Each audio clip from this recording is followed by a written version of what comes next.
Всем привет! Я художник Андрей Клишин. Продолжаю свой блог, свои рассказы о своих каких-то изысканиях, которые я увидел в своей родословной книге. Дело в том, что по прошествии 30 или 40 лет открываются такие интересные связи, такие интересные взаимодействия двух поколений или нескольких поколений, что об этом я хочу рассказать в этом блоге. У каждой семьи есть какие-то свои скелеты в шкафу, так называемые семейные тайны. Иногда они так и остаются там, полностью истлевают. А если эти секреты написаны в своей родословной книге, то они потом всплывают и открывают очень интересные законы или очень интересные какие-то, закономерности. Я вам расскажу одну историю, которая произошла со мной в 10 классе. Я учился в 10 классе в городе Усть-Каменогорск. Моя мама учительница, была учительницей в этой же школе. В нашем классе к детям учителей относились очень хорошо, потому что в нашем классе училось 3 детей учителей. Не знаю, так совпало. Класс был дружный, все друг друга поддерживали, не знаю, никто ни с кем не ругался. Тем более это был уже 9-10 класс. После 8 класса отсеивали обычно всяких хулиганов, двоечников, там каких-то тех, кто не мог учиться дальше. И оставались только те дети, которые учились с целью, с удовольствием и так далее. Вот. Я дружил с Борей Экштут, который учился на год младше в другой школе. Я учился в 4 школе, он учился в 36 школе. И вот однажды Боря рассказал, что у них в классе появилась новенькая девочка. Такая красивая, такая загадочная. Ее отец военный, переехали там откуда-то. Вот. Ну и не просто девочка, а еще и Ира Барсова. Я влюбился заочно и решил с ней познакомиться. Но познакомиться так, чтобы она обратила на меня внимание. Мне в голову пришла одна авантюра.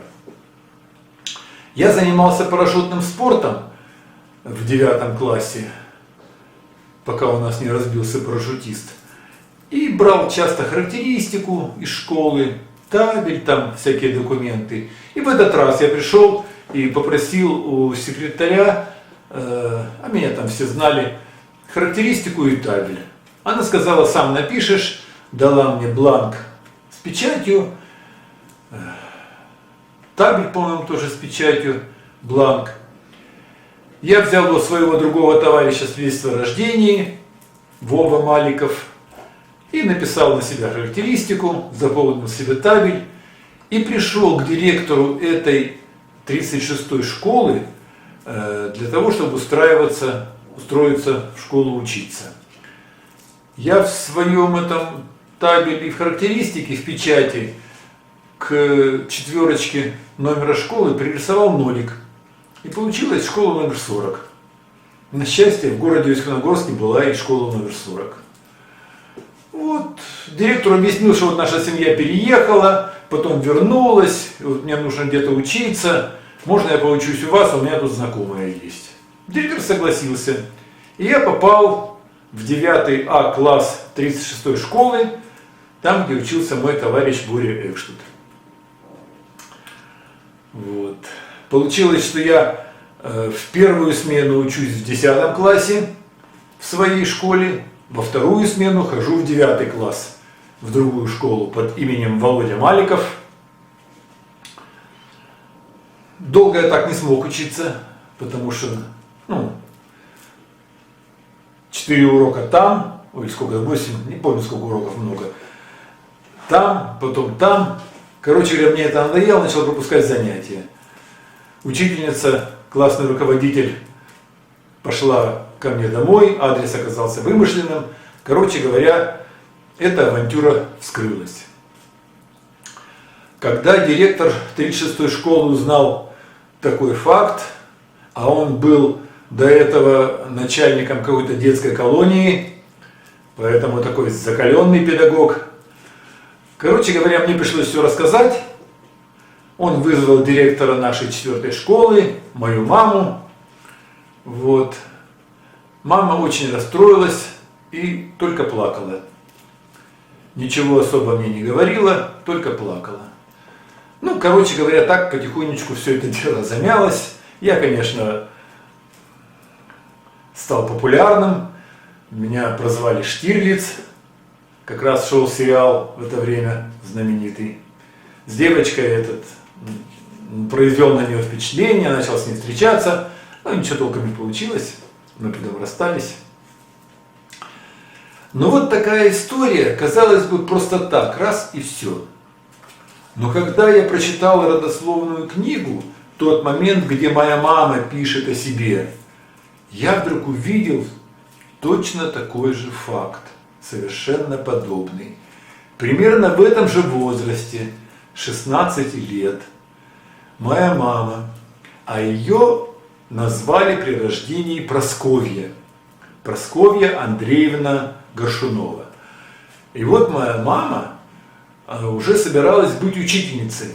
Она собиралась поступать куда-то в пединститут, чтобы быть учительницей. И ей так не нравилось свое имя, Прасковья Андреевна, как-то по-деревенски, что она взяла метрику или это свидетельство рождения своей средней сестры, которая родилась в 1925 году, 23 декабря, и исправила. 25 год исправила, поставила палочку, получилось 28 год. 23 декабря таки оставила. А вместо слова Галина Горшунова прибавила палочку и получилось Полина Горшунова.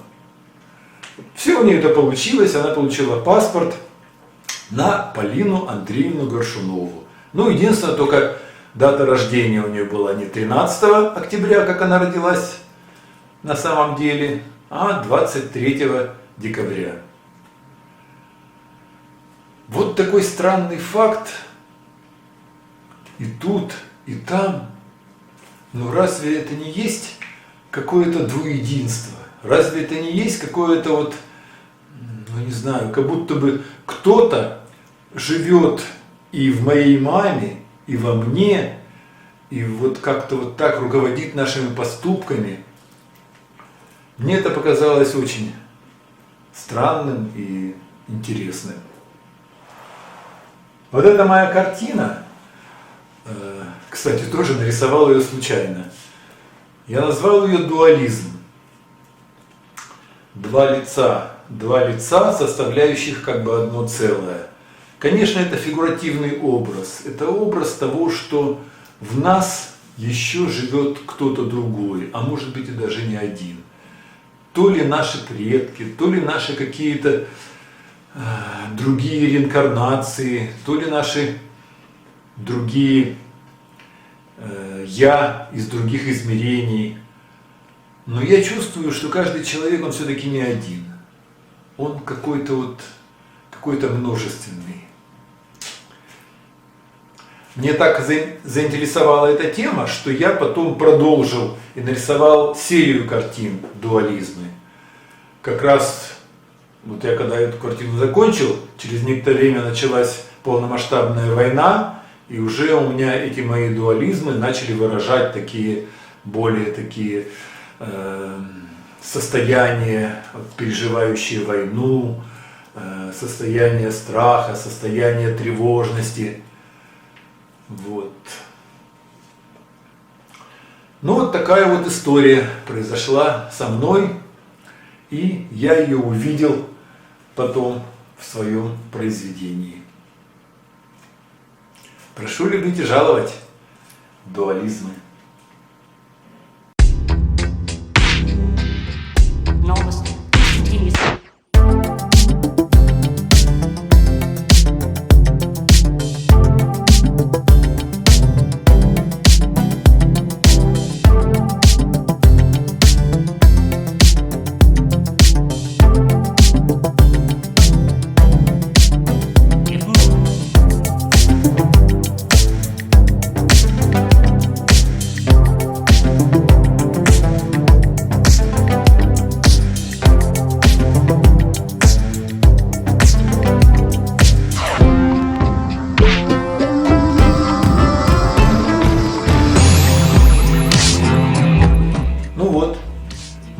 картина «Дуализм». Пока.